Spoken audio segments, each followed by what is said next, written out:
Hello students, अब हम इस वीडियो में अनुस्वार के बारे में पढ़ेंगे।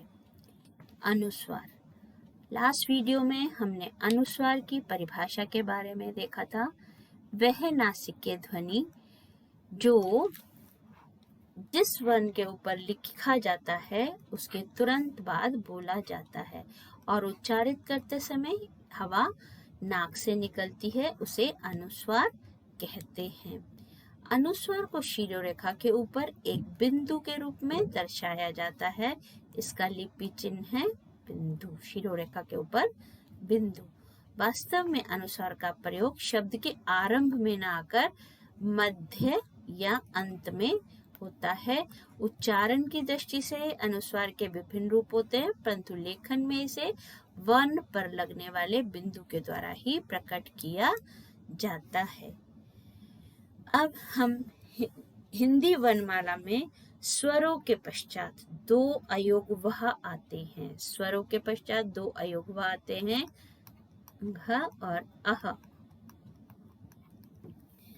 अनुस्वार व विसर्ग का प्रयोग आ आदि स्वरों की सहायता से ही संभव है।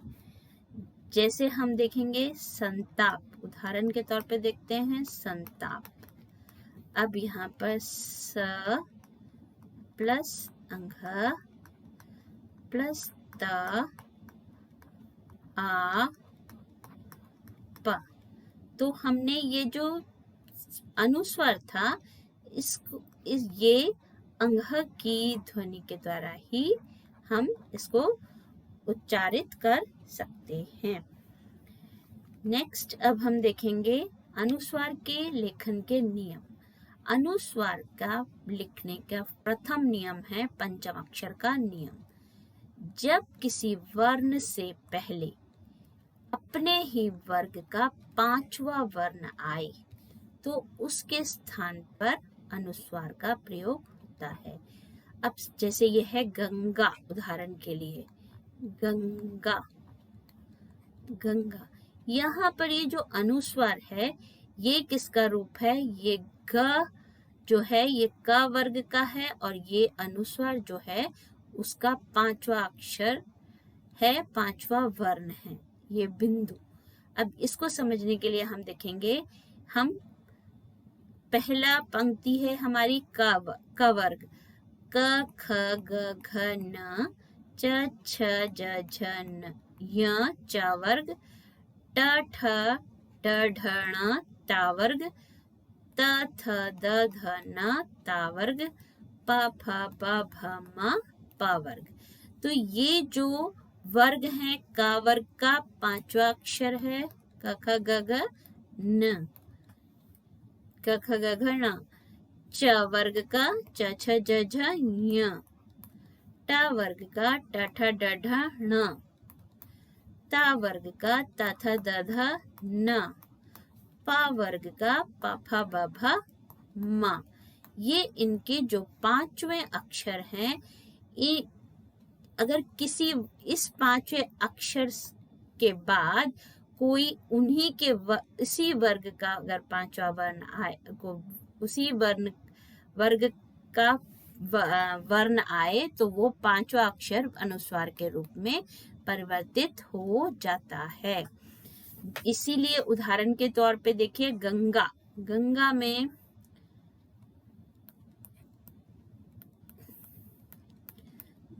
में ये पांचवें वर्ण के बाद ये जो ग है ये क वर्ग का तीसरा वर्ण है और इसीलिए ये पांचवा वर्ण है और ये बिंदी के रूप में परिवर्तित हो गया। अब इसको हम पूर्ण रूप से सीखेंगे। पहला है पंचम अक्षर वर्णों के स्थान पर अनुस्वार का प्रयोग। कैसे? यदि क वर्ग से पहले चार वर्णों के पहले क वर्ग का ही स्वर रहित पांचवा अक्षर आए तो पांचवें अक्षर की जगह अनुस्वार का प्रयोग होता है। उदाहरण के तौर पे है पंकज। पंकज को समझिए, पंकज कैसे? इसमें ये जो बिंदु है ये कैसे क्यों ये पांचवा अक्षर, इसको हम पांचवा अक्षर मान रहे हैं। कौन सा ये पांचवा अक्षर है? अब ये हम बिंदु के बाद हम देख रहे हैं ये क जो है क वर्ग का प्रथम वर्ण है। तो हम ये देखेंगे क का पांचवा वर्ण कौन सा है, क ख ग घ न। इसलिए ये जो बिंदु है ये पांचवें वर्ण को हमने बिंदु के रूप में बदल दिया, पंकज।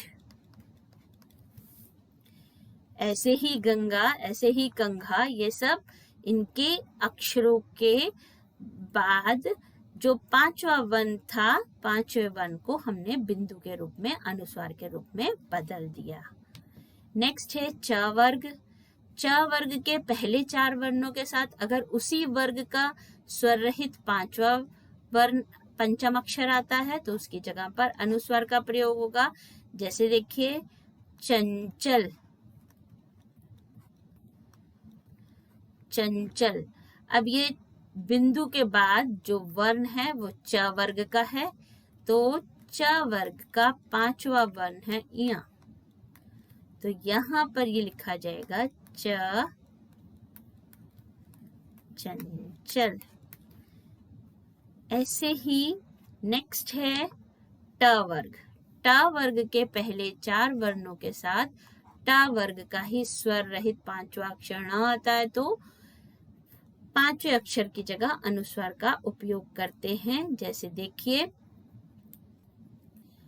बंटी, बंटी। तो पांचवें अक्षर के बाद ये कौन सा है, ट वर्ग का ट, ट वर्ग का पांचवा अक्षर है, तो यहाँ पर लिखा जाएगा, इसका वर्ण विच्छेद करते हुए ये बंटी लिखा जाएगा। नेक्स्ट देखिए, नेक्स्ट है त वर्ग। त वर्ग के स्वर रहित पांचवा अक्षर न है। न से पहले अगर इसी वर्ग के पहले के चार अक्षरों में से कोई वर्ण आएगा तो न की जगह पर भी अनुस्वार का प्रयोग करेंगे। जैसे देखिए दंत, ये त वर्ग का है, त वर्ग का पांचवा अक्षर है त थ द ध न, तो यहाँ पर त आधा न और त। और ये जो हमारा अनुस्वार होता है ये हमेशा स्वर रहित होता है, इसलिए इसको आधा लिखा जाता है।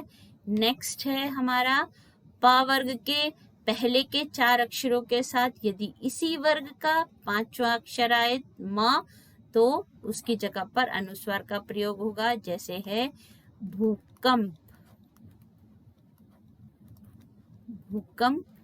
तो ये क के ऊपर बिंदु है और इसके बाद है प, तो ये प वर्ग का पांचवा अक्षर है, प फ ब भ म, तो यहाँ पर लिखा जाएगा भू कंप। अब हम ये हिंदी को सरल बनाने के उद्देश्य से भिन्न भिन्न नासिकीय ध्वनियों की जगह बिंदु का प्रयोग किया जाता है, लेकिन संस्कृत में इनका वही रूप बना रहता है। जैसे संस्कृत में यहाँ पर ये इनका रूप नहीं बदलता है, जबकि हिंदी में इनका रूप बिंदु के रूप में परिवर्तित हो जाता है। अब इसका दूसरा नियम हम देखेंगे, यरलवा अंतस्थ व्यंजन। अंतस्थ व्यंजन यानी कि हम जब इनको बोलते हैं तो हमारे वायु अंदर ही अंदर रहती है, बाहर नहीं निकलती, अंतस्थ अंदर से बोले जाते हैं। और श, श, स, ह ये ऊष्म व्यंजन है, इनको बोलने के समय हमारी मुंह से ऊष्मा या गर्मी निकलती है, गर्म वायु निकलती है, तो वो ऊष्म व्यंजन कहलाते हैं। अब इनसे पहले यदि पांचवा अक्षर आ जाता है तो अनुस्वार का ही प्रयोग किया जाता है। जैसे देखिए संसार में है स, आधा न, सार। अब उन्होंने बोला है यहाँ पर यदि अंतस्थ व्यंजन या ऊष्म व्यंजन, ये स जो इस के बाद आया, पांचवें अक्षर के बाद, पंचम अक्षर के बाद ये जो सा आया, ये ऊष्म व्यंजन है, इसलिए इसको बिंदु के रूप में प्रयोग किया जाएगा। इसे बिंदु के रूप में लिखेंगे। अगर हम ऐसे लिखेंगे संसार, तो ये हमारा गलत है। इसीलिए इसी तरह से देखिए संशय, संशय, यहाँ पर भी ये ऊष्म व्यंजन है, इसलिए इसको भी हम आधा न को हम बिंदु के रूप में ही लिखेंगे।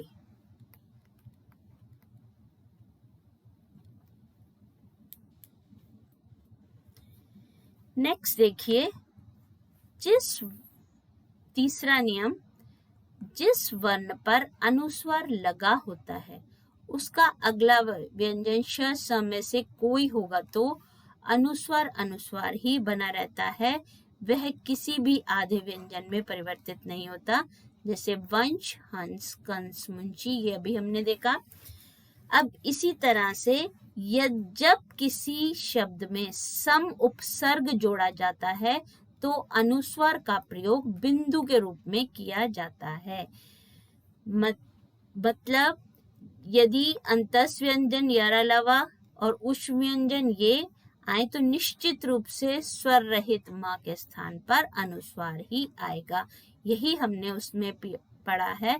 देखिए सम प्लस सार, वही है सम प्लस सार। ये जो म है ये पंचम अक्षर है और ये स जो है ये उष्म व्यंजन है, इसीलिए ये हो गया संसार।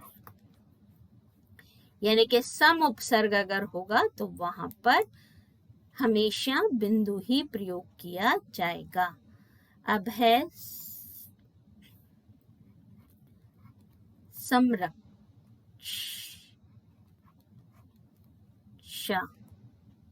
सम प्लस रक्षा, तो ये म जो है ये बिंदु के रूप में हो जाएगा क्योंकि यहाँ ये अंतस्थ व्यंजन है। अभी हमने पढ़ा ना, अंतस्थ व्यंजन हो यरलव या हो सश सह, तो यहाँ पे ये रा है, इसलिए ये जो म है ये बिंदु के रूप में परिवर्तित होगा संरक्षा।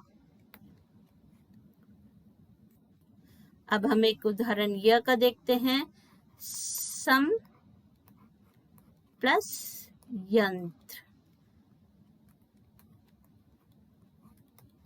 तो यहाँ पर ये जो सम है ये वाला म जो है ये बिंदु में परिवर्तित होगा, यहाँ पर य है तो ये कैसे लिखा जाएगा, सम यंत्र।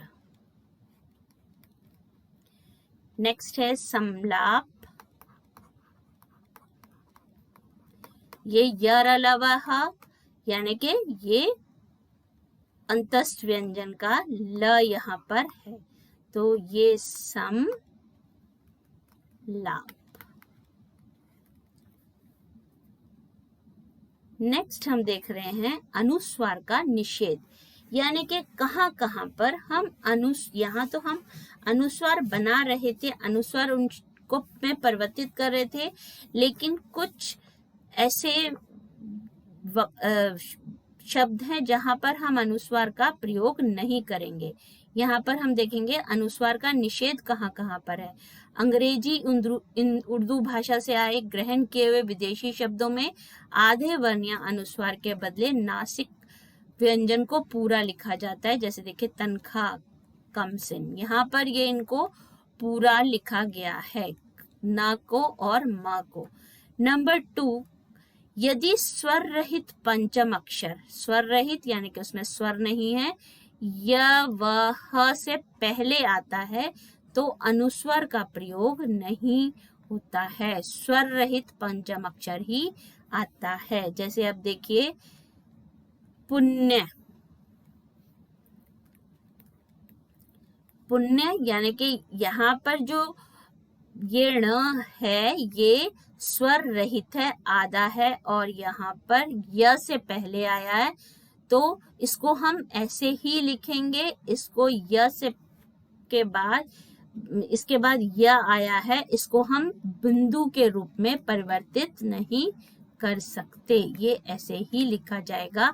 अगर हम इसको ऐसे लिखेंगे तो ये अशुद्ध रूप होगा। यहाँ देखिए अन्य हम ऐसे लिखते हैं, अगर हम अन्य ऐसे लिखेंगे तो ये इसका अशुद्ध रूप होगा। कान्हा हम ऐसे लिखते हैं, अगर हम बिंदु वाला कान्हा लिखेंगे, अनुस्वार वाला कान्हा लिखेंगे तो ये अशुद्ध रूप होगा। तुम्हारा हम ऐसे लिखते हैं क्योंकि ये यहाँ आ रहा है, तो अगर हम तुम्हारा ऐसे लिखेंगे तो ये इसका अशुद्ध रूप माना जाएगा। यानी कि अगर स्वर रहित पांचवा अक्षर य व ह से पहले आता है तो वहां पर अनुस्वार का प्रयोग नहीं होता है, स्वर रहित पांचवा अक्षर ही आता है। यानी कि जो हमारा अनुस्वार है वो स्वर के रहित होना चाहिए। नेक्स्ट है अनुस्वार के निषेध के नियम में, यदि किसी शब्द के पांचवा अक्षर 2 बार आए या द्वित रूप में आए तो पांचवा अक्षर अनुस्वार में परिवर्तित नहीं होता। जैसे प्रसन्न, अन्य, सम्मेलन को हम ऐसे प्रसन्न लिखेंगे तो ये गलत है, ये उसका अशुद्ध रूप है। देख लीजिए अन, यहाँ पर 2 बार ना आया, ये देखिए हम अगर अन ऐसे लिखेंगे तो ये उसका अशुद्ध रूप है। जहां पर 2 बार पांचवा अक्षर आ जाता है वहां पर उसको आधा ही लिखा जाता है, उसको बिंदु के रूप में परिवर्तित नहीं कर सकते हैं। यदि स्वर रहित पांचवें अक्षर के बाद अन्य वर्ग का, इसके बाद अगर हम देखें तो ये तो है वही, उसके एक ही, अगर पांचवा अक्षर 2 बार आए तो भी वो बिंदु के रूप में परिवर्तित नहीं होता। अब ये नेक्स्ट है, यदि स्वर रहित पांचवा अक्षर के बाद किसी अन्य वर्ग का पांचवा अक्षर आता है तो स्वर रहित पांचवा अक्षर अपने मूल रूप में ही रहता है। जैसे अब ये देखिए चिन्मय, चिन्मय, चिन्मय, यहाँ पर ये भी ना भी पांचवा अक्षर है और माँ भी पांचवा अक्षर है, तो ये अपने मूल रूप में ही रहेगा। यहाँ पर अगर हम चिन्ह में ऐसे लिखेंगे तो ये अशुद्ध रूप हो जाएगा। यानी कि 2 पांचवें अक्षर अगर एक बार अलग अलग वर्गों के भी पांचवें अक्षर एक साथ आ जाएं तो वो भी अपने मूल रूप में ही रहते हैं। नेक्स्ट है, शब्द के अंत में अनुस्वार की स्थिति कई बार शब्द के अंत में स्वर रहित मां होने पर भी अनुस्वार के रूप में ही लिखा जाता है। क्या है? कई बार शब्द के अंत में स्वर रहित मां होने पर, यानी कि इसमें भी मां में स्वर नहीं है, तो स्वर रहित हलंत वाला मां है, इसलिए यहाँ पर भी अनुस्वार के रूप में लिखा जाता है। जैसे ये देखिए शिवम, तो अनुस्वार के रूप में लिखा जाता है।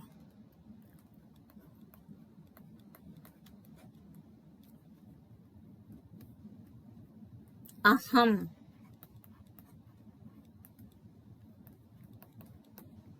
यानी कि ये जो मां है स्वर रहित है, शब्द के अंत में स्वर रहित मां होने पर उसे अनुस्वार के रूप में लिख दिया जाता है। Thank you. नेक्स्ट वीडियो में अब हम अनुनासिक के बारे में पढ़ेंगे।